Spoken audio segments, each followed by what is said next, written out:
"What's a woman like you doing at this table? Don't you know casinos aren't for your kind?" The words tore across the velvet air, sharp as broken glass. And before the sting could even settle, the real humiliation struck. The casino mogul's white daughter, draped in a blazing red dress that clung to every curve, reached forward. With one hand still holding her glass of wine, the other shot out, tangled in the black CEO's neatly bound hair. She yanked hard. The CEO's head snapped sideways, her sleek bun pulled down, strands breaking loose under the violence.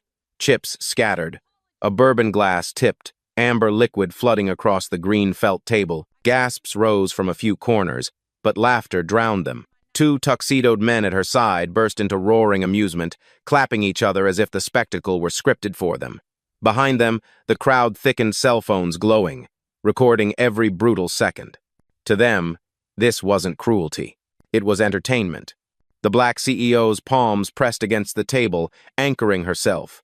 Her orange gown gleamed beneath the chandeliers, but the elegance cracked under the force, jerking her head. Her eyes widened not just in pain, but in raw disbelief. For a moment, she looked less like the woman who commanded boardrooms, and more like prey cornered at a pit. The heiress leaned closer, her blonde hair brushing forward, her grin widening with each pull. "See?" she sneered, twisting tighter. "Even her hair doesn't belong here." The room erupted again, the cruel chorus echoing off mirrored walls. And yet, through the ache, something older stirred within the CEO. Beneath the humiliation, beneath the sting, there was steel. Her breath steadied. Her gaze flicked upward. Her spirit refused to bow. The chandeliers glittered above, casting blue-white light over the table. Wine dripped from the heiress's glass. Laughter roared louder, but the air had shifted. The crowd didn't know it yet. The mogul's daughter didn't know it yet. But the real game was only beginning, and this table would not end the way they imagined. Before we continue, where are you watching from? Drop your city or country in the comments below. And if you believe in dignity and justice, hit like and subscribe. These stories spark change, and we're glad you're here. Now, back to her. The air in the casino shifted, like smoke tightening in the lungs. The roulette wheel had stopped, the ball resting uselessly in a pocket, but no one cared. All eyes clung to the woman in the orange gown. Her cheek still flushed where the heiress's fingers had dug in. The red imprint gleamed under the chandelier light, a cruel mark painted across her dignity. For a moment, silence pulsed, heavy and expectant. Would she scream? Would she strike back? She did neither. Her lips pressed into a line.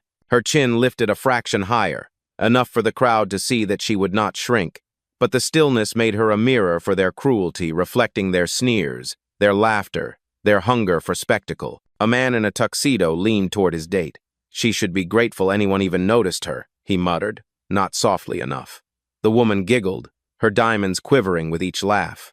Across the room, two waiters stood frozen, trays balanced in their hands. One shifted uneasily, eyes darting between the heiress and the CEO, but the other gave a small shake of the head. "Don't get involved."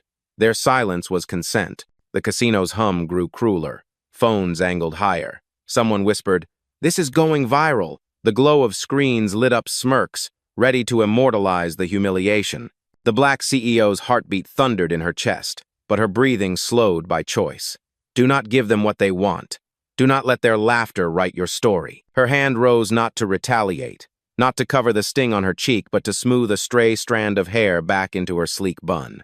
Emotion so controlled, it mocked the chaos around her. She would not let her poise fracture. The heiress tilted her head, sensing the crowd's thirst. She laughed louder, her red dress catching the light like fire. "See? Even silence proves it. She knows her place." Laughter rippled outward, echoing through the crystal and neon. A security guard, broad-shouldered in a black suit, glanced at the heiress, then at the CEO.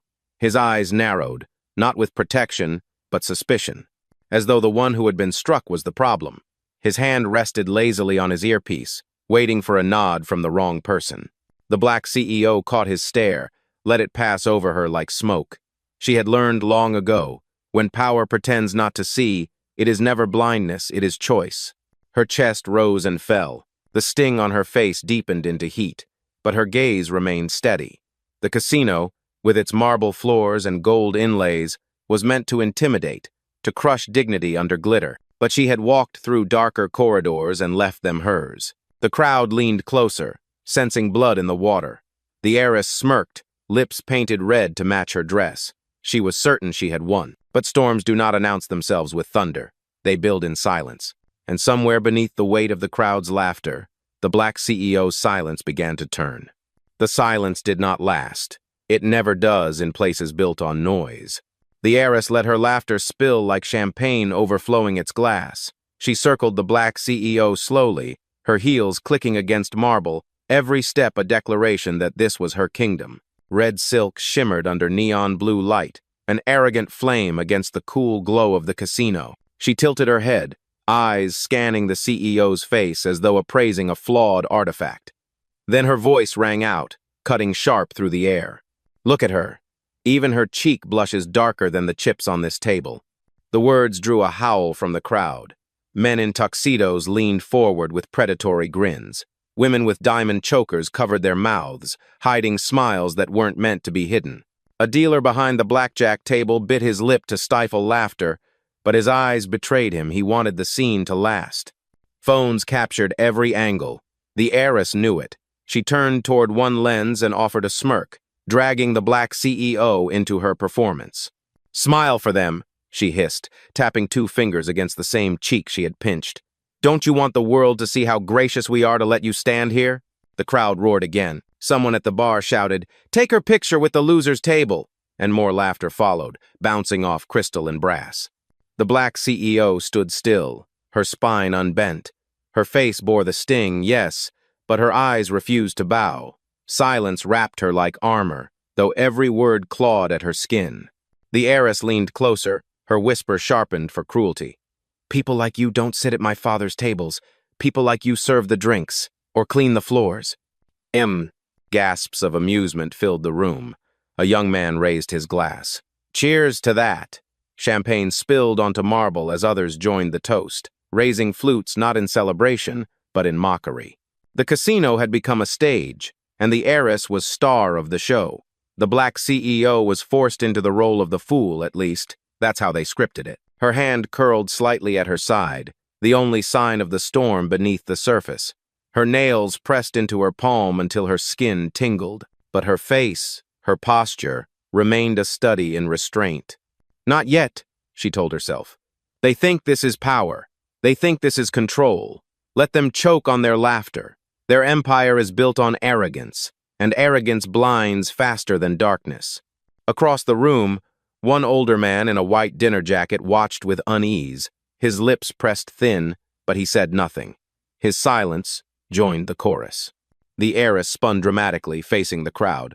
"Tell me," she said, her voice carrying like a dealer announcing a jackpot. "Doesn't she look out of place here? Doesn't she?" The crowd echoed, "Yes, yes." Their voices beat against the Black CEO like waves against stone. And yet, stone does not break under waves. It shapes them, redirects them, waits for the tide to turn. The Black CEO's eyes narrowed, but not at the heiress. She looked past her to the glowing poker tables, to the dealers shifting uncomfortably, to the managers watching from the mezzanine, to the empire that thought it owned her silence. They had no idea what silence could do. The casino floor pulsed with the rhythm of mockery. Music from the grand piano faded into the background, overtaken by laughter and whispers. The heiress's voice had become the anthem of the room, and the crowd followed its tune. Guests who might once have looked away now leaned closer, feeding on the cruelty like moths to flame. Some hid behind polite smirks, but their silence betrayed them. Others recorded boldly, their cameras reflecting the humiliation in bright rectangles of light. Every second of stillness was being preserved, shared, consumed. The Black CEO could feel their eyes, sharp as daggers. She was no longer a guest. She was prey. A couple at the roulette table turned their backs deliberately, signaling she did not belong. A dealer adjusted his tie nervously, then shifted his chips as though rearranging distance. Even the waitstaff retreated, their trays pulled closer to their chests, afraid of being caught in the storm. Then came the whisper. A man in a tailored white tux leaned to his companion. His words carried just enough to reach her ears. "She shouldn't even be here." And The words struck harder than the fingers that had pinched her cheek, not because of their venom, but because of their familiarity. She had heard them all her life at board meetings, in country clubs, in hushed tones behind closed doors. Now they echoed again, brazen, amplified by the luxury of this place. The heiress laughed at the man's remark and clapped her hands as though applauding a clever joke. Her friends joined in, delighted to turn cruelty into comedy. The black CEO's pulse hammered against her ribs. Her vision scanned the room not for allies, for there were none but for the truth in their eyes. Not one face bore the courage to break the silence on her behalf. Not one hand rose to stop the spectacle. The security guard's stare deepened, suspicion etched into every line of his jaw. He didn't see a victim. He saw disruption. His hand brushed his earpiece again, ready to escort the problem away, not the heiress, but her. The weight of it all pressed heavy, but she stood rooted. Her gown glowed orange against the neon and crystal, a lone flame in a room eager to smother it. Her breath slowed deliberately. Inhale, exhale, control. Every second of restraint was resistance. Every refusal to bow was defiance. Still, the laughter stabbed. The whispers bled into her skin. Isolation wrapped around her shoulders, cold as steel. The heiress leaned in once more, her red dress brushing dangerously close. Her whisper was loud enough for everyone to hear. "You see? Not one person here stands with you. That's because they know the truth. You'll always be outside. Always." The crowd chuckled at the cruelty, their complicity sealing her isolation. The black CEO's gaze lifted not to the heiress, not to the crowd, but upward, past the chandeliers, into the mirrored ceiling. She saw herself reflected there, tall, poised, unbroken. Even surrounded by disdain, her reflection stared back with the dignity they could not take. Alone does not mean powerless, she reminded herself. Their laughter is loud because their fear is louder.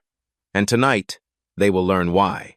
The casino hummed on, oblivious to the shift beginning in silence. Her chest tightened, the sting in her cheek pulsing like a brand. Around her, laughter swelled and echoed, but inside, silence grew larger, heavier, more commanding. She closed her eyes for half a heartbeat, letting the sound of chips clattering, cards shuffling, and champagne fizzing fade into a blur. The casino was a theater, yes, but she had seen this play before. Different actors, different chandeliers, but always the same script. You don't belong, you're less, you're a joke. Her memory betrayed her with sharp clarity. The conference room years ago where an executive chuckled and said, "Pretty smile, but leave the thinking to us." The bank lobby where a manager glanced at her skin before saying, "We don't usually open accounts this large for people like you." The boardroom where silence fell the moment she entered, as if her very presence cracked the marble table. Each time she had swallowed the sting, not because she was weak, but because she understood power. Power doesn't shout, it waits. It endures. It listens until the perfect silence can crush the loudest laugh. Her lips parted now, not to speak, but to breathe through the fire. Slow, deliberate, her gaze locked forward, unbroken. Dignity isn't begged, dignity isn't defended. Dignity stands tall, even when mocked, even when bruised. The crowd wanted her to crack. They wanted a scene, anger, tears, a raised voice. They wanted confirmation of their story, that she was fragile, unworthy, out of place. But she refused to give it. Instead, she let the silence shape her posture, shoulders squared, chin lifted, hands steady at her sides. Her presence became its own declaration. "I will not bow to arrogance," the heiress noticed. A flicker crossed her eyes, a tiny fracture in her smug confidence. She tightened her grip on the audience, raising her voice louder. "Look at her. She thinks standing still makes her strong. But really, it just makes her small." The crowd cheered, trying to drown the silence with noise. But silence has a way of expanding, pressing into the cracks of arrogance. The black CEO's heartbeat slowed. The sting in her cheek dulled. She thought of her journey here not just into this casino, but into every hall of power that once barred its doors against her. She remembered walking in anyway. She remembered earning not their permission, but her place. Her eyes shifted, not to the heiress, but to the glowing tables beyond her. The roulette wheels, the poker chips, the dealers nervously waiting. This empire, this palace of greed and glitter rested on money. And money was something she commanded better than anyone in the room. They think I'm trapped in their stage, but the truth is they've already stepped onto mine. Her lips curved, not a smile, but something steadier, a promise. The crowd did not see it yet. The heiress did not understand it yet, but the tide had already begun to turn. The heiress thrived on the crowd's approval. Their laughter was her orchestra, and she conducted with every toss of her hair, every flick of her manicured hand. The casino was her stage, and humiliation was the act she intended to stretch until it suffocated. She leaned back against the baccarat table, her red dress gleaming like a flame against the cool neon. She swirled her champagne flute lazily, letting bubbles rise and pop in cruel rhythm. Then, with a smirk, she raised her voice for all to hear. Do you see how quiet she is? It's almost sweet, like a child who knows when she's out of her depth. The crowd chuckled. A man at the blackjack table added, "Maybe she's just waiting to be told what to do." More laughter rippled, the cruel sound echoing through marble and glass. The heiress pushed off the table and stepped closer. Her heels clicked like gunshots against the floor. She stopped just inches away, close enough for her perfume sweet and heavy, roses drowning in smoke to press against the black CEO's senses. "You know what's funny?" she whispered, though her voice carried. "You walk in here wearing orange silk, diamonds on your ears, pretending you're one of us. But no matter how much money you stack, you'll always look like you snuck in through the service door." The crowd gasped, then erupted into cheers at her audacity. Someone clapped loudly, as though rewarding a performance. The black CEO stood still, her chest rose and fell, her silence burning brighter than their noise. But inside, her stomach tightened, every word slicing into the history she carried. The heiress wasn't finished. She reached out again, her hand hovering near the CEO's cheek, daring to repeat the earlier insult. This time, she pinched the air just shy of contact, mocking restraint. "See this?" she said to the crowd. "It's like squeezing a doll. She doesn't even fight back, because deep down, she knows she can't." The room laughed louder, their cruelty emboldened by her lead. A man in a tuxedo slapped the table. A woman raised her phone higher, angling for the perfect shot. But the black CEO's eyes didn't flinch. They stayed locked, unwavering, a quiet flame refusing to be smothered. Her silence unsettled the heiress. For a moment, the smirk faltered. She quickly masked it with another sneer, tossing her hair. "Don't look at me like that. This is my father's house. These are our tables. And you're nothing but a guest overstaying her welcome." The crowd clapped again, eager to affirm her power. Even the dealers forced polite smiles, unwilling to disrupt the script. But beneath the glitter, beneath the noise, something shifted. The black CEO's hands remained at her sides, steady, her posture unbroken. Yet her eyes carried a weight the heiress could not name, a storm gathering without thunder.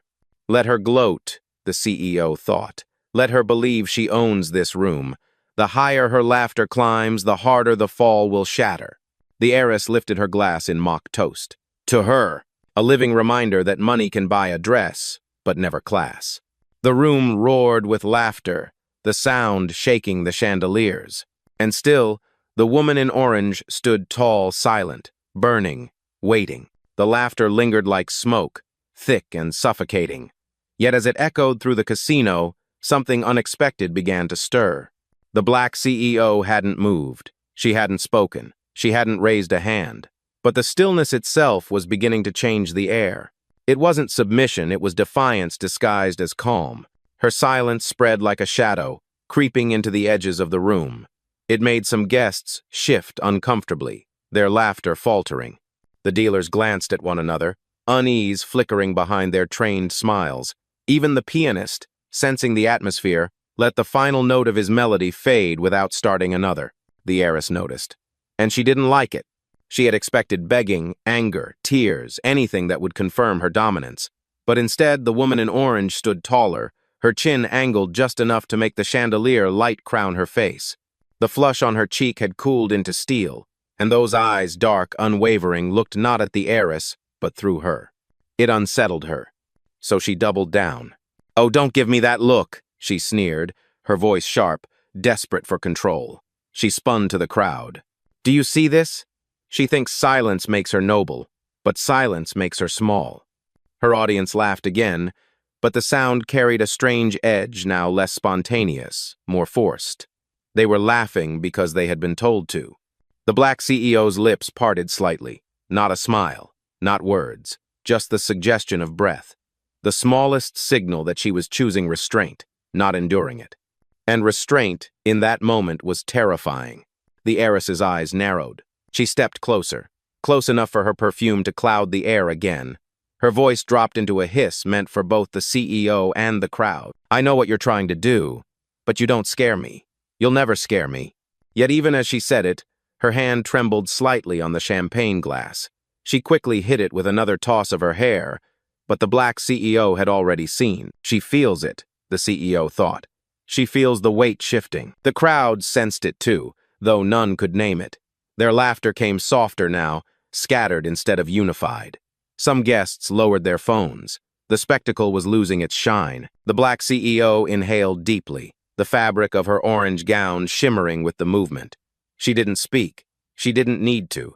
Her presence alone pressed against the arrogance in the room, bending it slowly, invisibly. For the first time that night, the heiress's smirk faltered. Just a flicker. But in a room built on appearances, even a flicker was a fracture. She tried to cover it with one final barb, louder than before. You can stand there all night, but you'll never be one of us. The words rang out, sharp, desperate, and the echo did not carry. The black CEO's silence stood taller than the noise. The casino no longer pulsed with easy laughter. The sound that once bounced from crystal chandeliers and mirrored ceilings now thinned, uncertain, like an orchestra suddenly off-key. The black CEO had not spoken a word, but her silence had become a force of its own. It filled the space between every laugh, pressed against every smirk, and stretched itself across the room like a quiet storm gathering above glittering tables. Guests who had leaned forward eagerly before now shifted back. Phones lowered slightly, some screens dimmed, their recordings had lost their thrill. The spectacle no longer looked like victory, it looked like bullying. And somewhere deep inside, they knew it. The heiress sensed the shift and bristled. She needed control. She needed their eyes locked on her performance. So she raised her glass higher, her voice slicing through the hum. Don't be fooled. She's nothing. She's nobody. A costume doesn't make her belong here. But the words hung strangely in the air. Forced. Defensive. The crowd's response was tepid. A few polite chuckles, a few murmurs, nothing like the roar from before. A man at the roulette table whispered to his companion, She hasn't said a word, but look at her. She's not breaking. Another guest, a woman draped in emerald silk, studied the CEO carefully, her brows furrowed. She wasn't smiling anymore. She wasn't laughing. She was wondering. The black CEO stood poised, every detail of her appearance sharpened by the tension, the orange gown flowing like fire under neon blue, the bun pulled tight at the crown of her head, the diamonds catching fractured light. Her presence was no longer that of a guest cornered, it was of a queen disguised among thieves. She lifted her chin ever so slightly, a motion so subtle, yet in the silence it carried the weight of thunder. The crowd shifted again, uneasy, curious, waiting. The heiress caught it too. Fear crawled beneath her skin, though she buried it under another laugh. She stepped closer, nearly nose to nose with the woman she tried to humiliate. Don't you dare look at me like that, she hissed, her words cracked by something unsteady. You think your silence makes you powerful? You're wrong. You'll always be beneath us. Her hand shot forward again, fingers grazing the CEO's cheek, but she hesitated, pulling back at the last second. For the first time that night, she didn't follow through. The crowd saw it, and the hesitation screamed louder than any insult. Whispers rippled. Did you see that? She stopped. Why? The black CEO's eyes did not blink. Her silence pierced deeper than words. And the heiress, desperate, trembling beneath the weight she could not name, tightened her grip on her glass instead. She lifted it high, forcing a laugh that rang hollow. But the crowd wasn't laughing with her anymore. They were watching her, watching how the cracks spread, and watching the woman in orange, who stood taller with every passing second. The tide was turning. The silence stretched until it became unbearable. The casino floor, once alive with cruel laughter, now buzzed with a different energy, uneasy, tense, expectant. The black CEO stood steady in her orange gown, her posture commanding the space as though she had built the marble floor beneath her heels. She had not lifted a hand, had not spoken a word, yet the room bent toward her. The weight of her dignity was heavier than the weight of their arrogance. Eyes that once mocked now lingered. Whispers passed like cards across green felt tables. "Who is she?" Someone murmured near the bar. "I don't know," another replied. "But she's not ordinary." The heiress caught the shift and panicked. Her confidence faltered, and for the first time her smirk looked like a mask that no longer fit. She needed to reclaim the stage. Desperation sharpened her voice. "Don't just stand there," she shouted, her laughter too shrill to feel real. "Say something! Prove you're more than a dress and a borrowed seat at my father's tables." But her words rang hollow. The crowd didn't cheer this time.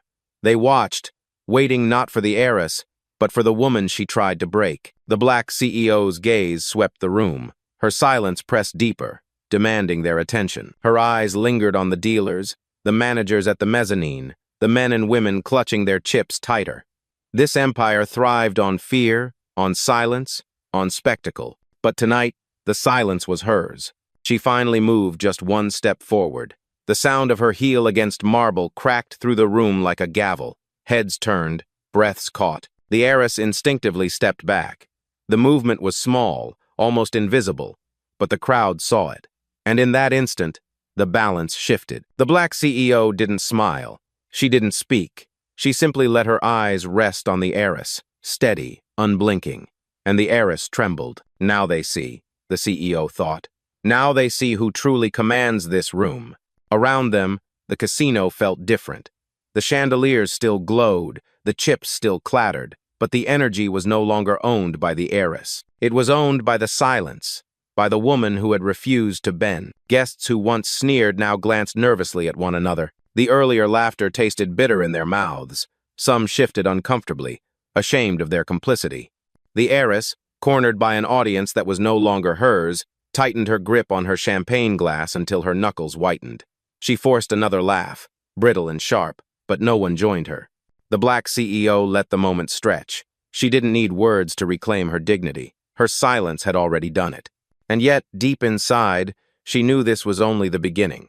Because silence was her weapon, but truth and power were her victory still to come. The storm was gathering.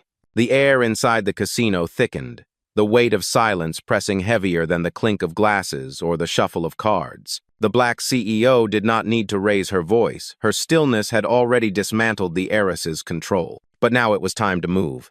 Slowly, deliberately, she reached for the clutch bag resting against her side. The crowd followed the motion, their curiosity tightening like a coil. Was this the breaking point?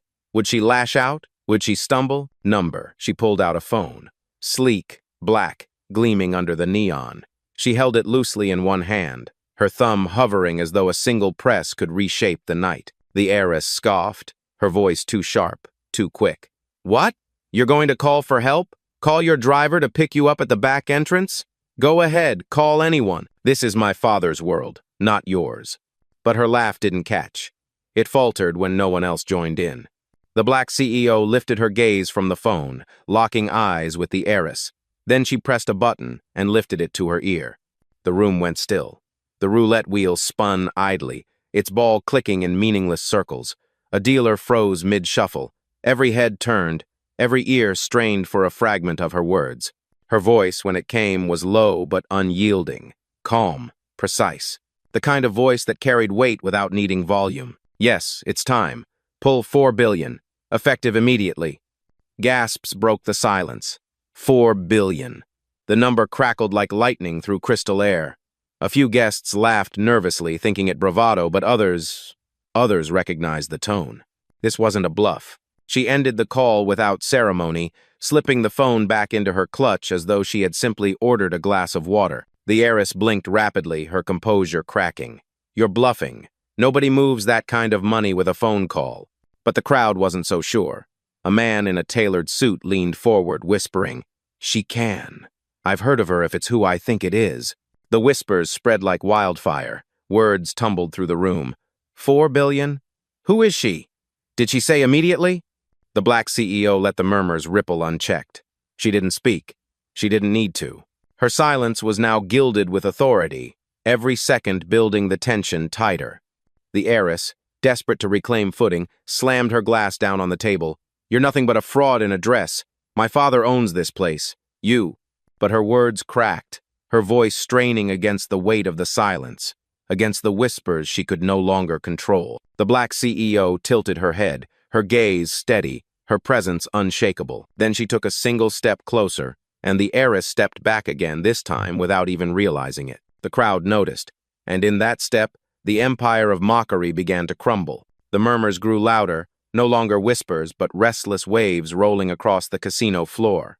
Dealers hesitated mid-game, glancing nervously at pit bosses. Guests clutched their chips tighter, their eyes darting between the heiress in crimson and the woman in orange who had just moved billions with a single sentence. The chandeliers glimmered above as though holding their breath. The black CEO stood unflinching, the phone back in her clutch, her hands still. To her, the call was done, the decision already set in motion. But to the crowd, it was the beginning of something they didn't yet understand, and that made it terrifying. The heiress tried to rally, her voice shrill with desperation. She's bluffing. Don't listen to her. No one has that kind of power, least of all her. But her words landed flat. The crowd wasn't looking at her anymore. They were looking at the black CEO. Then it happened. A pit boss in a charcoal suit received a call on his headset, his brows furrowed, his posture stiffening. He whispered to a dealer, who whispered to another. Like dominoes falling, the ripple moved across the casino floor. Moments later, a manager from upstairs descended the grand staircase, his face pale, his phone glued to his ear. He pushed through the crowd, urgently scanning the tables, his voice low but frantic. Liquidity drop. 4 billion wired out. The words spread like wildfire. 4 billion, the guests repeated. Not a joke, not a bluff. Reality. The heiress's painted confidence cracked. Her hand shook around her glass, spilling champagne onto the velvet table. No, she muttered. No, that's impossible.